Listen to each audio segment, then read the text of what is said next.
one of the young parliamentarians, Khurram Kareem Sumro Saab.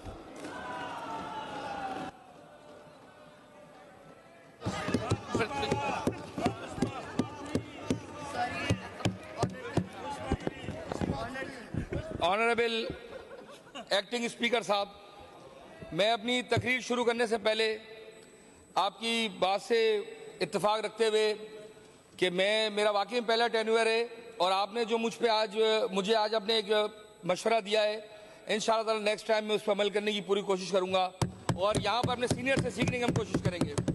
मैंने आपकी बात को तनकीद नहीं समझा, आप अपनी इस्लाह समझते हुए इंशाअल्लाह ताला आगे हम इस चीज़ को जितने भी यंग पार्लियामेंटेरियन हैं अपने सीनियर सीखने की कोशिश करेंगे।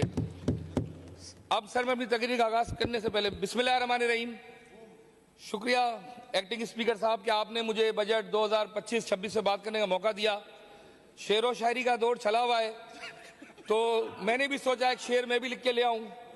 ना सर झुका के जिए ना मुंह छुपा कर जिए, सितमगरों की नज़र मिला कर जिए, घर 2 दिन कम जिए तो हम इसमें हैरत क्या, हम उनके साथ हैं जो शम्मे जला कर जिए।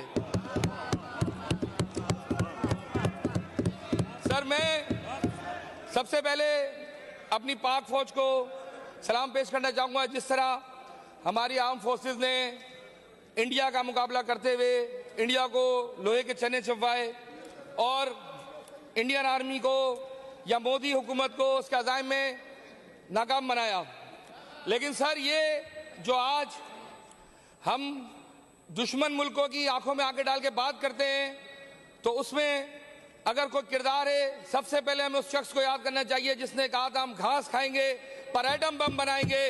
वो थे मेरे कायद शहीद जुल्फिकार अली भुट्टो साहब। उसके बाद उनकी भुट्टो साहब की विजन को, शहीद मोहतरमा बेनज़ीर भुट्टो की दी हुई तरबियत को आगे लेते हुए आज हमारे चेयरमैन बिलावल भुट्टो जरदारी पाकिस्तान की सिफारती जंग जो लड़ रहे हैं, इंटरनेशनल मीडिया पे पाकिस्तान को रिप्रेजेंट कर रहे हैं।